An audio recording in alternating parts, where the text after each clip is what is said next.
atau hemangioma lobulata. Oke, anyway pyogenic granuloma. Ini lesi vaskular non-neoplastik dan umum banget terjadi di rongga mulut. Klinis. Dia rumah.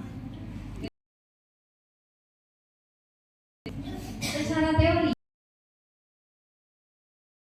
granuloma itu dia mudah sekali berdarah. Sedangkan kalau yang secara patologi ini granuloma itu dalamnya sebenarnya itu dibilangnya itu infeksi, makanya namanya dulu pyogenic. Sama fibroma, dia merupakan respon jaringan yang berlebihan terhadap iritasi maupun trauma lokal. Terjadinya sama juga, dia bisa di lidah dan lain-lain.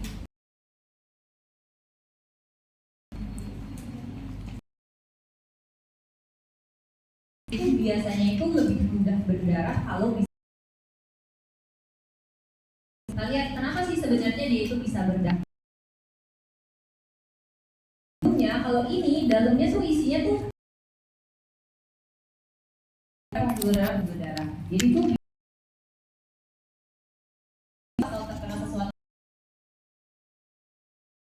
sih ya itu ya udah vaskular endotel sama jadi kurang lebih. Semoga bisa dipahami ya bedanya. Ada yang mau ditanya nggak?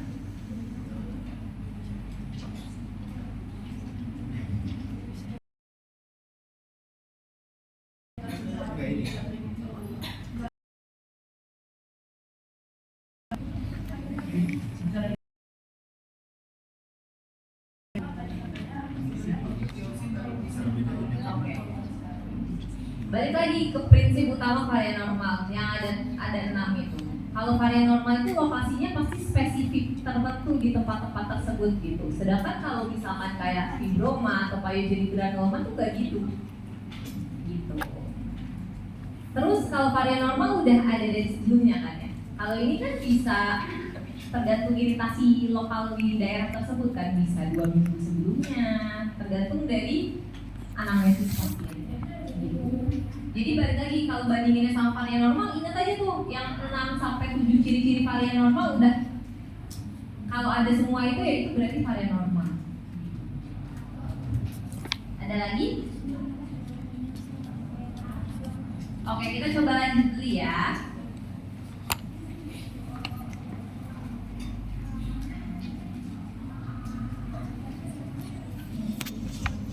Epulis. Yang tahu nggak epulis itu apa?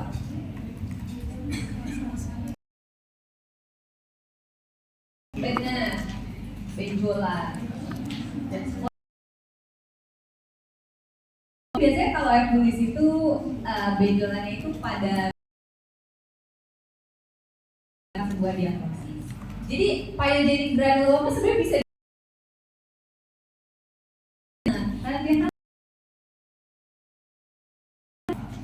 epulis ini pun itu ada kongenital misalkan di skenario-nya ada kecil dari lahir ya itu. Terus ada juga pregnancy epulis atau pregnancy granuloma. Nah, inilah dia yang sih maksudnya lebih ke dia tuh mirip sama pyogenic granuloma. Jadi tapi cara membedakannya ini masalah term aja sebenarnya. Di tumor tina tuh menurut saya banyak banget term-termnya mirip-mirip. Jadi termnya itu biasanya kalau si epulis gravidarum ini spesifik terjadinya itu pada orang-orang atau wanita hamil pada masa kehamilan, entah itu karena faktor iritasi maupun karena faktor hormonal juga gitu.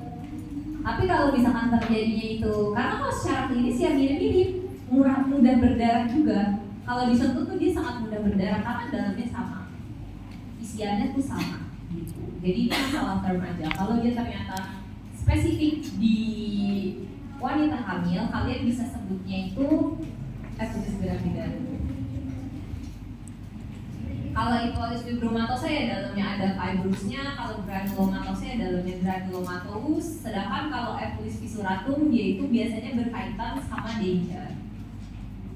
Contohnya misalkan denture itu nggak cekat. Misalkan denture-nya itu nggak cekat gitu, nah itu bisa menimbulkan jadi si epididymis fissuratum itu. Oh ya nih, kayak gini nih. Nah kayak gini, ini bisa dibilang sebagai epididymis fissuratum.